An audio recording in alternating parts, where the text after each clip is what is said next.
Después de una simple operación, la pareja pudo tener su primer bebé, María Teresa. Pero no es fácil reparar el daño que se le ha hecho a la imagen de María Antonieta durante años. Desde principios de 1780, las calumnias habían circulado por todo el país, sátiras pornográficas del rey y de la reina, folletos obscenos que se reían de la impotencia de Luis XVI y retrataban a la reina como una ramera promiscua en una corte pervertida y decadente. Cuando la situación en el campo empeora, la opinión de la gente sobre la monarquía empieza a cambiar.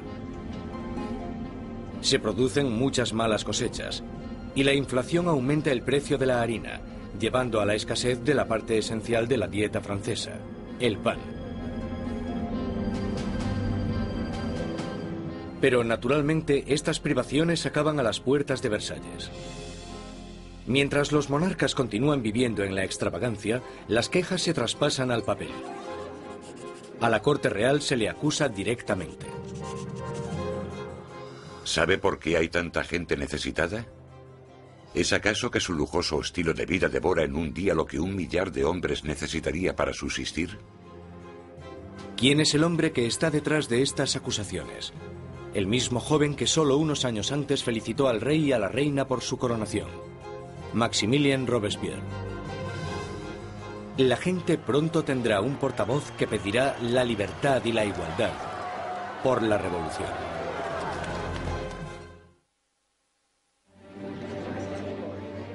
A finales del 1700, Versalles es un oasis de extravagancia, rodeado de una tierra desesperada. Y con un rey inseguro al mando, Francia está trazándose su camino al desastre. Después de 19 años de matrimonio, Luis tenía 4 hijos. Aún así, como rey sigue siendo impotente. En un intento por demostrar su liderazgo, Luis se mete a hacer reformas financieras, pero su equivocada manera de manejar las finanzas carga a los pobres con muchos impuestos, mientras la nobleza no paga casi nada.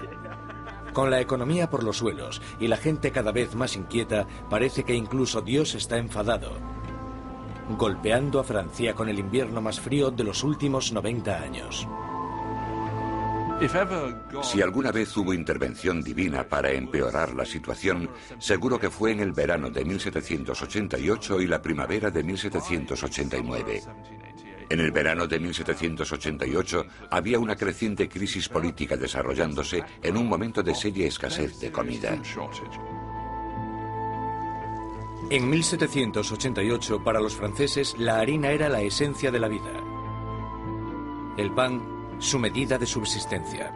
La mayoría de la gente en Francia comía casi 1 kilo de pan al día. El pan era esencial y su subida de precio la notó todo el mundo. Si el precio se doblaba, tenías problemas.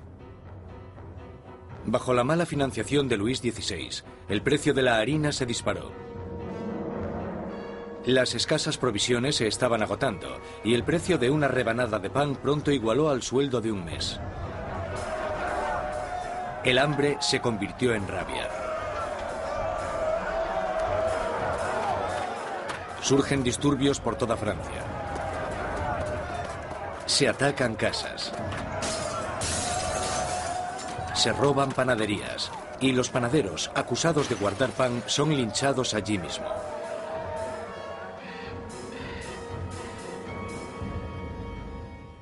Con la economía destrozada, los bancos fuerzan a Luis XVI a contratar a un ministro de Economía, Jacques Necker. Necker, un pensador progresista, es popular entre la gente de una manera que Luis XVI solo puede envidiar. Durante la primavera del 89, Jacques Necker fue, sin lugar a dudas, el ministro más popular, porque saltó a la luz pública por sus escritos sobre el deber del gobierno de asegurarse de que haya pan y grano suficiente para todos. Con la nación en crisis fiscal, Necker insta a Luis XVI a convocar una reunión con el tradicional cuerpo representativo del reino, los Estados Generales. Es la primera vez en 175 años que se reúne a estos representantes. Políticamente, Francia estaba organizada en los llamados 3 estados. El primero era el del clero, el segundo el de la nobleza y el tercero el de todos los demás. y según los cálculos contemporáneos, los primeros dos estados los formaban el 3% de la población y el tercer estado el 97%. Mucha gente pensaba que era muy injusto que este tercer estado, que era la mayoría de la población, tuviese solo un tercio de los diputados. Consideraban injusto que el Parlamento tuviese 3 cámaras y que las 2 cámaras, la de la nobleza y la del clero, pudieran siempre anular la votación de la plebe. 4 de mayo de 1789. Un destacado joven abogado y político llega a Versalles. Maximilien Robespierre viene a presentarse ante los Estados Generales como diputado, para ser la voz que pida justicia para la gente que él representa, el tercer estado. Robespierre era un huérfano provinciano que había destacado académicamente con la obtención de una prestigiosa beca, convirtiéndose en un orador elocuente. Un mojigato en apariencia, pero con las ideas muy claras. Cuando volvió a su casa, al pequeño pueblo de Arras, las ideas de la Ilustración que había absorbido en los salones de París tuvieron a un poderoso defensor porque se convirtió en el abogado de los oprimidos de su pueblo natal. Cuando volvió a Arras y empezó a ejercer de abogado, leyó mucho sobre la Ilustración, y cuando Robespierre ejerció de abogado en Arras, intentó utilizar esas ideas en los casos que él estaba defendiendo. Robespierre y sus compañeros pedían que la nobleza y el clero pagasen sus impuestos. Pero Luis XVI se siente cada vez más amenazado por el creciente radicalismo del tercer estado. Entonces, el 20 de junio, después de 6 semanas de estancamiento, los diputados se dan cuenta de que están siendo silenciados. El 20 de junio, cuando los diputados llegan a la reunión y encuentran las puertas cerradas, sospechan de un complot. Van a la sala, que era lo que nosotros llamamos la sala de juego de pelota, pero que en realidad era un frontón, se reúnen y juran que no dejarán de reunirse hasta que tengan una nueva constitución. Los diputados deciden constituirse en una nueva Asamblea Nacional y ser los verdaderos representantes del pueblo de Francia.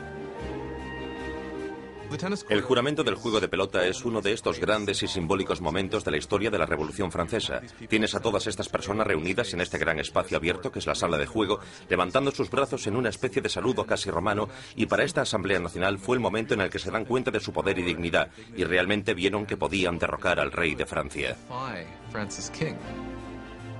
La Asamblea Nacional nace de un revolucionario estado de rebeldía. Será una comunión de voces procedentes de todo el país, un cuerpo parlamentario representando la voluntad de la gente. Pero arrebatarle el poder al rey no será tan fácil como firmar una simple proclamación. Todas estas victorias iniciales que tuvieron lugar en Versalles son la mayoría victorias sobre el papel y ninguna se había llevado a cabo. Cuanto más nos vamos acercando a julio de 1789, más miedo tienen los diputados de Versalles de que el rey esté reuniendo al ejército para derrocarles. A principios de julio, 30.000 soldados toman posiciones en los alrededores de París. Para defenderse, la gente forma una nueva Guardia Nacional. Los revolucionarios asaltan las armerías de París y se van con más de 28.000 mosquetes. Lo único que les falta es la pólvora, y la gente sabe dónde encontrarla. En el centro de París se alza un enorme castillo de piedra, conocido como el símbolo del dominio feudal, la Bastilla. La prisión acoge los almacenes de pólvora de la ciudad y se conoce como la prisión de las torturas y las muertes inexplicables. La Bastilla había sido el gran símbolo del despotismo monárquico, el gran símbolo de los reyes de Francia yendo más allá de los límites de su propio poder. Para los franceses simboliza el horror. En medio de las revueltas se produce un sorprendente escándalo. Luis XVI despide a su ministro de Economía, el apreciado Jacques Necker, por portarse demasiado bien con el